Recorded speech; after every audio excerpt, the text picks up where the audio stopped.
Le duché de Bourgogne a vécu une histoire tourmentée avec le royaume de France.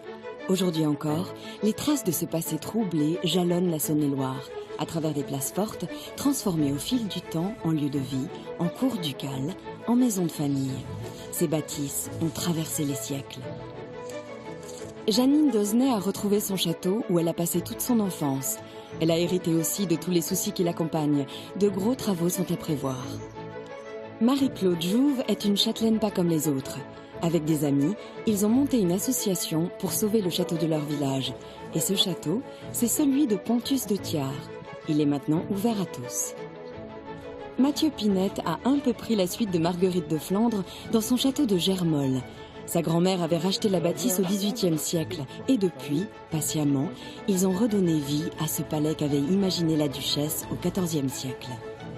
Amélie de Magenta est duchesse. Elle habite encore son château à Sully, chef-d'œuvre de la Renaissance française. Et ouvrir les portes de sa maison à la visite n'est pas une mince affaire. Aujourd'hui, la vie de château est parfois compliquée, inconfortable. L'entretien coûte cher. Mais ces passionnés se battent corps et âme pour redonner vie à ces lieux hors du commun. Toutes ces histoires familiales s'entremêlent avec la grande histoire du duché de Bourgogne. À Ausnay, le château est au cœur du village. Dans une des dépendances, Jeannine a installé son atelier. Elle est artiste peintre. Après avoir passé toute son enfance au château, elle est partie faire sa vie ailleurs. Depuis quelques années, elle est revenue vivre à Ausnay auprès de sa mère après la mort de son père.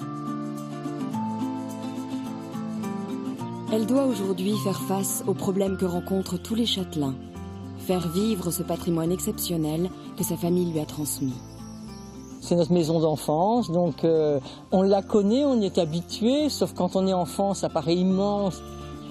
J'osais pas ouvrir les portes des parties plus éloignées du château où nous habitions pas, parce que j'avais l'impression que j'allais trouver des ancêtres, et je faisais toujours ce rêve un peu récurrent d'ouvrir une porte, il y avait des ancêtres, et derrière encore et encore et encore.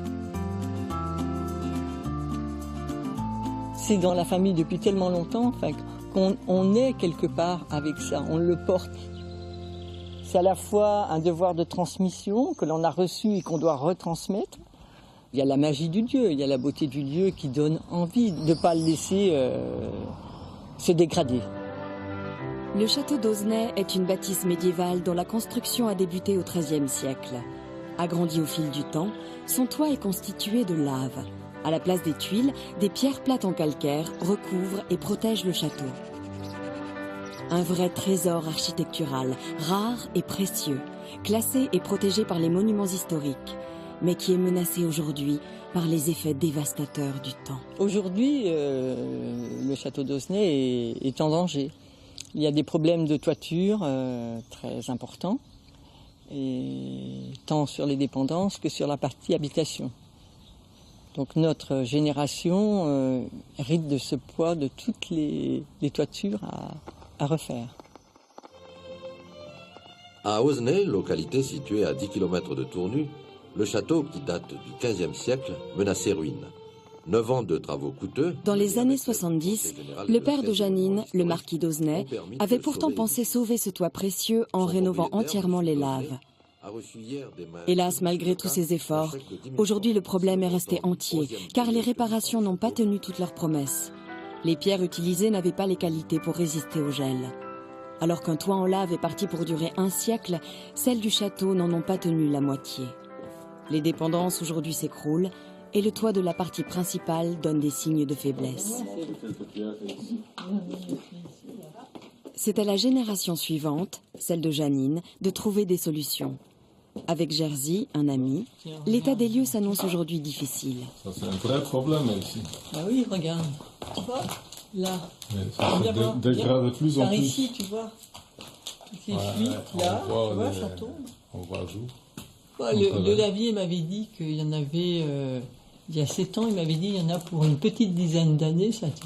Et effectivement, là, on y est. Et quand il pleut, là, tous ces trous, partout où on voit la lumière, là, et bien, il pleut. Il y a des taches d'eau sur le sol.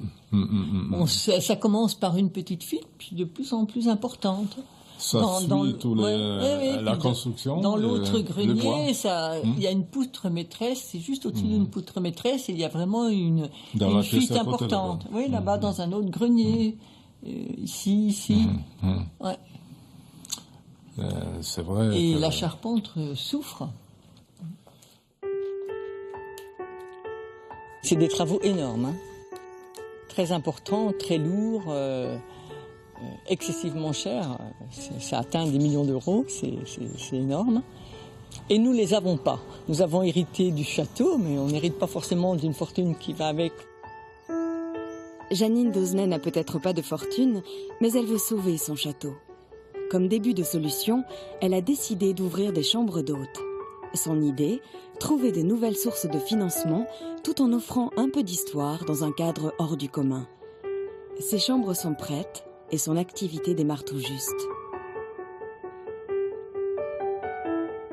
Pour l'instant, ce sont surtout les amis qui passent.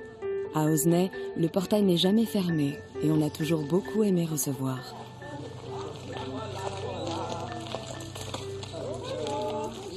Et même si ses frères sont loin, elle est toujours prête à faire table ouverte avec sa mère, qui habite une des ailes du château. Il n'y a qu'un pas à faire pour se retrouver tous ensemble. Ah, et voilà la belle tarte. Oh, magnifique. Maison. Merci. Jersey. On se laisse faire. Hein. J'ai beaucoup d'admiration pour elle. Vraiment beaucoup, parce que son travail, les chambres d'hôtes. Je lui dis souvent que ce château est un ogre magnifique. Ouais, c'est très beau, oui. C'est une espèce d'ogre qui prend, on est happé par lui. Oui, qui nous absorbe. Qui nous absorbe, c'est magique. Tous les gens qui viennent ici, ils se plaisent beaucoup. Hein. Même les gens qui viennent à la chambre d'hôte. Mais j'espère qu'il ne va pas me dévorer et que je vais pouvoir me remettre à table. C'est l'ogre magnifique, le fameux ogre. La devise de la famille ici, qui l'eût cru. J'espère qu'on pourra dire dans quelques temps, dans quelques années, eh bien oui, il fallait y croire. C'est ce que je fais, j'y crois. À quelques kilomètres plus au nord, les habitants de Bissy-sur-Flay ont pris un tout autre chemin pour sauver leur château. En 2001, la bâtisse à l'abandon a été tout simplement cédée par ses propriétaires à des nouveaux châtelains associatifs.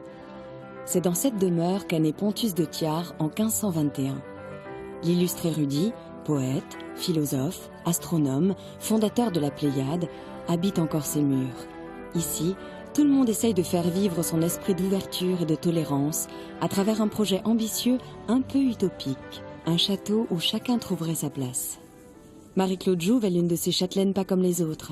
Elle participe à l'aventure depuis le premier jour. Nous, quand on a découvert le personnage, à partir de 2001 où on a créé l'association, on s'est dit, qui c'est ce Pontus de Thiard? Donc là, on s'est plongé dans la littérature qui existait à l'époque. On a cherché, on a découvert des tas de facettes qui nous plaisaient beaucoup de ce Pontus de Thiard. Hello David, how are you? Et nous, dans l'association, on a voulu garder cet esprit de nous intéresser à beaucoup de domaines.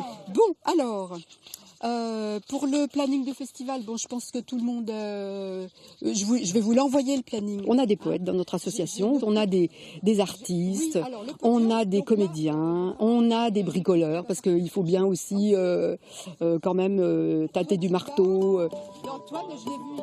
Il ne s'agit pas que de restaurer un château, mais bien de le faire vivre, de le préserver, de créer du lien. Aujourd'hui, ils vont se faire vignerons. Sur les contreforts du Pigeonnier, une vigne conservatrice a été plantée. Une trentaine de cépages rares ou presque disparus sont entretenus là avec soin. Et comme toujours ici, c'est un travail d'équipe. Au programme, la taille des cèpes. Pour les faire respirer, il faut enlever une partie des grappes en surnombre. Voilà, mesdemoiselles, je vais vous donner un sécateur. Merci. Et il faudra bien décharger la vigne parce que c'est la vigne de Pontus de Thiard. Alors, il faut très bien faire le travail. Mais il y avait déjà des vignes au temps de Pontus de Thiard ici? Du temps de Pontus de Thiard, eh bien, il y avait des vignes presque dans toutes les régions de France, dans beaucoup de régions, parce que les gens cultivaient leur vin, c'était la boisson principale. Il n'y avait pas toutes les boissons qu'on a, toutes les boissons modernes. Donc à ce moment-là, tout le monde buvait avec du vin, même les enfants, mais avec beaucoup d'eau à ce moment-là. Oh, il aurait préféré Cléopâtre que César, ça c'est sûr. Hop là. C'est pas du tout une vigne comme les autres. Là, il y a 30 cépages là, dans la partie où on est là. Du blanc, du rouge, c'est tout mélangé, quoi. En fait, hein. Puis c'est quelque chose qui est menacé aussi. Et bon, ça rejoint l'histoire, quoi. C'est des questions de biodiversité. Et en même temps, ça rejoint l'histoire, le patrimoine. Tous ces cépages qu'on mélangeait, ils ont tous une histoire, hein, ces cépages. Quand t'as une grappe comme ça qui est...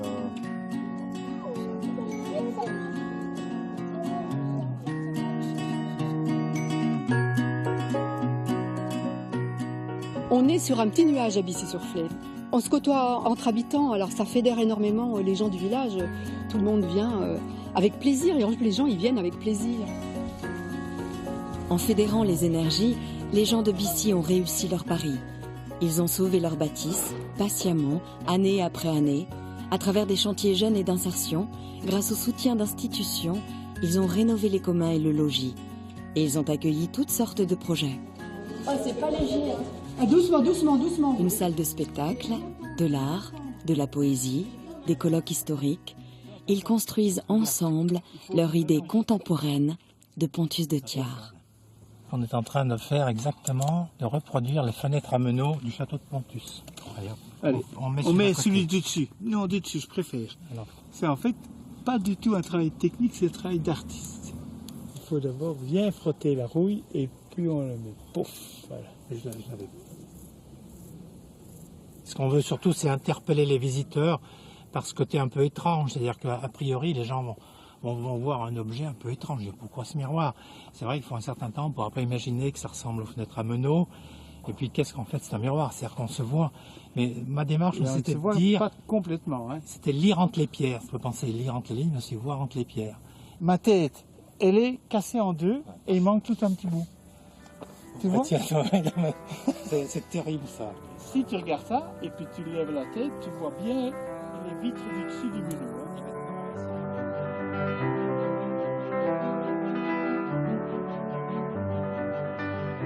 Quelquefois, quand on se promène dans le château, on se dit, mais qu'est-ce qu'il dirait s'il revenait tout d'un coup à notre époque, ce Pontus de Thiard, qu'est-ce qu'il penserait de ce qu'on est en train de faire de son château? Je ne pense pas qu'il nous renierait, je pense qu'il serait content de savoir qu'on continue dans sa lignée, dans son projet, quoi, voilà.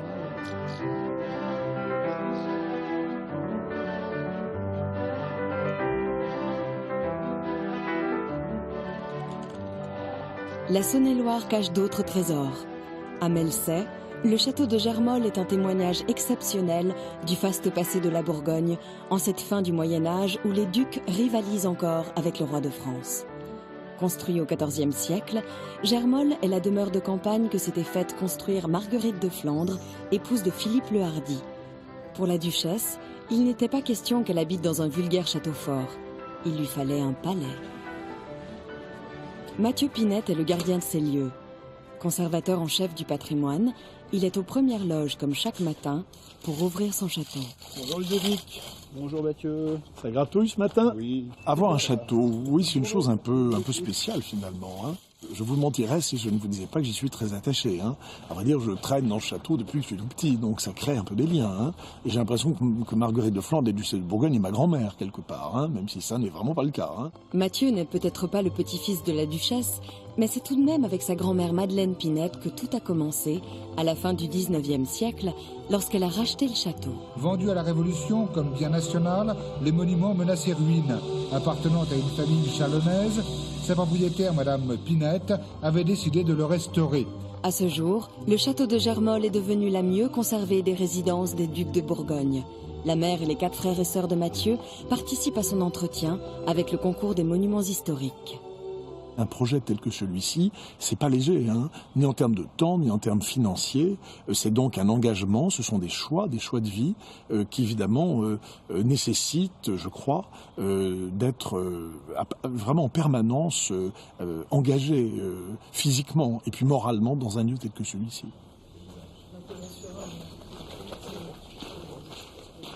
Bonjour Marion. Bonjour Mathieu. Ça va bien? Bien et vous? Ouais. Salut toi. Bonjour. Oui, alors je vais montrer à Marion les peintures parce qu'elle les a pas vues. Aujourd'hui, ils sont 3 pour faire tourner les visites du château.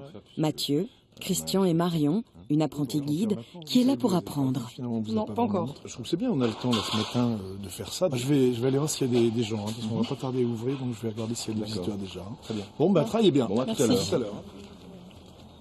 Chaque année, plus de 9000 personnes se présentent à Germolles. Les portes sont ouvertes tous les jours de la semaine.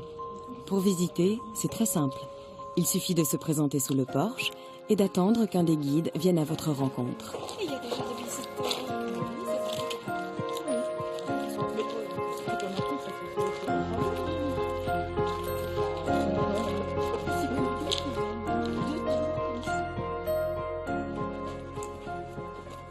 Bonjour mesdames.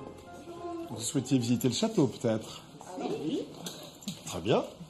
Je vous propose qu'on commence dès maintenant, si ça vous convient. D'abord, le château date du XIVe siècle. Vous allez remonter un peu en arrière pour le découvrir. C'est le XIVe siècle, c'est une période un peu compliquée. C'est l'époque de la guerre de 100 ans et de la peste noire. C'est difficile. Cela dit, pour la Bourgogne, on est en Bourgogne, c'est une période très importante parce que c'est le début de la puissance du duché de Bourgogne et ce château est justement une des demeures du duc et de la duchesse de Bourgogne. Une demeure qui était une demeure importante. De toute façon, le duc et la duchesse de Bourgogne sont le frère du roi et la comtesse de Flandre, c'est-à-dire des gens qui sont parmi les plus riches d'Europe occidentale. Alors, on va entrer. 2 mots peut-être aussi pour faire comprendre qu'au Moyen-Âge, le château formait une cour fermée. Bien Marion, alors vous connaissez la pièce. En fait, ces peintures que vous voyez là aujourd'hui datent de la fin du XIVe siècle. Elles sont originales. Elles représentent des M, des P qui sont les initiales des princes, entre les deux des chardons. Alors, vous savez que les chardons au Moyen-Âge, c'est une marque de fidélité et il faut imaginer que l'on cherche à relier ces lettres. En fait, ce sont des peintures courtoises. Un P pour Philippe, un M pour Marguerite, un chardon pour les unir. Ces œuvres sont un témoignage rarissime de la peinture murale princière de la fin du Moyen-Âge. Couvertes au XIXe par du plâtre, elles ont été redécouvertes presque par hasard. Les scientifiques ont alors cherché à savoir s'il s'agissait bien de peintures d'époque. À travers des outils modernes d'imagerie, après enquête, ils en sont arrivés à la conclusion que ces dessins sont bien ceux de Jean de Beaumetz, le peintre de la cour de Philippe le Hardi. Et ces décors, ceux que contemplaient les ducs. Oui, c'est un grand escalier à vis. C'est-à-dire que l'idée, c'est que cet escalier ne soit pas un escalier ordinaire. C'est un escalier très très large, très très vaste, beaucoup plus que dans les châteaux habituels et ordinaires. C'est ce qu'on appelle une grand vis, c'est-à-dire un grand escalier en vis. Attention à votre tête, parce que la porte est basse, il faut vraiment faire attention à vous. Voilà. Alors, d'ici, vous avez une belle vue sur le château. Je crois que vous vous rendez bien compte de la manière dont il s'organisait naguère. On voit vraiment bien le bâtiment, dont je vous rappelle qu'il date du XIVe siècle. Le bâtiment que vous avez là, il a été réalisé autour de 1390. On est vraiment très très tôt. On a souvent du mal à l'imaginer parce qu'il est vraiment très moderne. Vous voyez le côté très régulier, les grandes fenêtres. Et le premier étage, c'est le niveau principal. Le premier étage, c'est l'étage noble. C'est pour ça d'ailleurs qu'on y voit les plus grandes fenêtres. Alors que le rez-de-chaussée, c'est le niveau plus domestique. Et le deuxième étage, c'est le niveau des courtisans, de l'entourage. On a vraiment une hiérarchie très très précise dans le château. Et d'ici, on la voit bien, en même temps que l'extraordinaire nouveauté d'un bâtiment tel que celui-là. On est vraiment à la fin du Moyen-Âge et donc quelque chose qui, pourtant, annonce déjà la Renaissance. Les ducs de Bourgogne voulaient marquer leur temps et leurs différences, avec l'aide d'un architecte visionnaire, Drouet de Damartin. Dans ces temps anciens où l'on fortifiait encore les châteaux, Germolles annonce la fin de l'époque médiévale. La duchesse de Bourgogne avait voulu faire de ce lieu un lieu très bucolique. Donc c'est un lieu palatial, ultramoderne, luxueux, mais en même temps un lieu lié à la nature. Marguerite voulait que ce lieu soit une sorte de reflet terrestre du paradis. Donc c'est pas un lieu, je veux dire, un peu sec, un peu officiel, pas un palais qui se pousse du col, si vous voulez, mais c'est un palais qui est très lié à la nature, un palais des champs, en quelque sorte.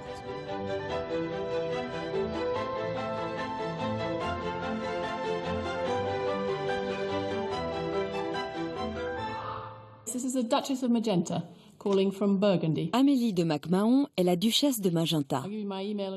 Originaire d'Écosse, elle a épousé le duc il y a 25 ans. Elle est à la tête du domaine de Sully. C'est un château, un vignoble et surtout une formidable histoire qu'elle veut faire perdurer. Entre ses murs est né le maréchal MacMahon, premier duc de Magenta en 1802. Il est l'arrière-grand-père de Philippe, le mari d'Amélie, qui est aujourd'hui décédé. Pour devenir duchesse, il faut épouser un duc. Et moi, je suis allée à un bal costumé en Allemagne, chez des amis. Je venais d'avoir 22 ans. Et nos yeux se sont croisés à travers une pièce remplie de personnes. Et c'était le coup de foudre. Et voilà, on ne s'est plus quitté. Désormais, elle dirige seule un domaine qui a plus de 1000 ans d'histoire. Véritable forteresse au Moyen-Âge, le château de Sully a été transformé au fil du temps, des styles et au fil des familles qui l'ont occupé. Il est aujourd'hui un des plus grands châteaux Renaissance de Bourgogne. Aujourd'hui, c'est vraiment pas facile. Et je dirais que c'est un grand défi de pouvoir y rester. Et même, je pense que c'est une vocation. C'est pas forcément facile d'habiter dedans et de vivre et de le faire vivre.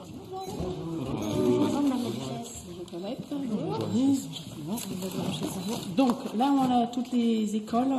C'est pas les écoles, c'est les centres. Les centres. Il y en avait un centre et on ne savait pas s'ils avaient bien répondu. Si, les deux ont répondu. Les deux sont là pour la journée. Et il n'y avait pas un troisième. Non. Voilà, ça va être bon. Là, pour les visites, pour la visite, le château est ouvert, tout est allumé, tout va bien. Donc ça, c'est parfait. Bonne journée à tous. C'est une bataille en fait de tous les jours. C'est un défi continuel d'essayer de faire vivre. On a vraiment un besoin économique parce que on n'est plus des bâtisseurs de châteaux, on essaye de les faire vivre. Et pour les faire vivre, il faut trouver des moyens.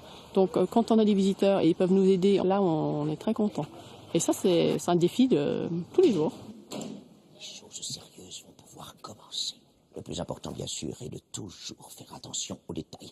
Avant-hier, la duchesse di Magenta a décidé de faire appel à un service parallèle.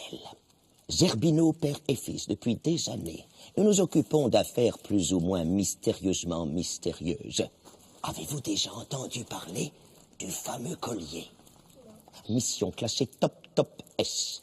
Il va sans dire que si nous croisons quelqu'un dans cette immense demeure, une seule réponse est à apporter. Nous sommes un groupe de visiteurs qui visitons le château, un point c'est tout. Entendu? Chut. Discrétion. Parfait. Asseyez-vous ici tranquillement. Chut. Parfait. Vous, installez-vous ici. Vous, ici.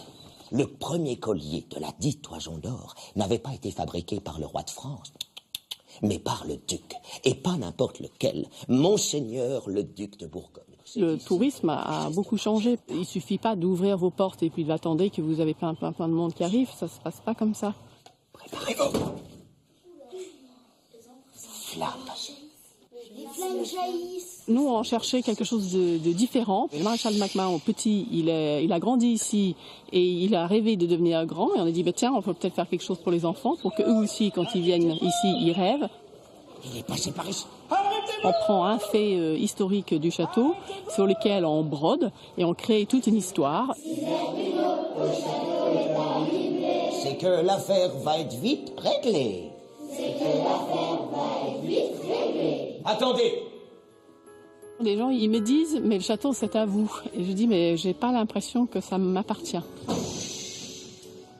Moi, je suis là, je m'en occupe et j'ai très envie de pouvoir passer le bébé à la génération après. Moi, j'ai 2 enfants, une fille qui travaille dans l'événementiel et un garçon qui apprend à être ingénieur. Ils sont vraiment très attachés au château, donc c'est déjà le plus important. On a très envie de ne pas être la personne qui casse la chaîne. Vous sentez les maillons depuis des siècles. Vous dites, moi, j'ai pas envie que ce soit moi qui n'arrive pas à passer le relais. Et c'est vrai, quand vous êtes là le soir, vous vivez avec vos fantômes. Il n'y a pas de recette miracle et vous attendez, il faut vraiment aller de l'avant. Comme disait le maréchal sur son lit de mort, il me disait en avant. Et je pense que tout le temps, il faut regarder en avant.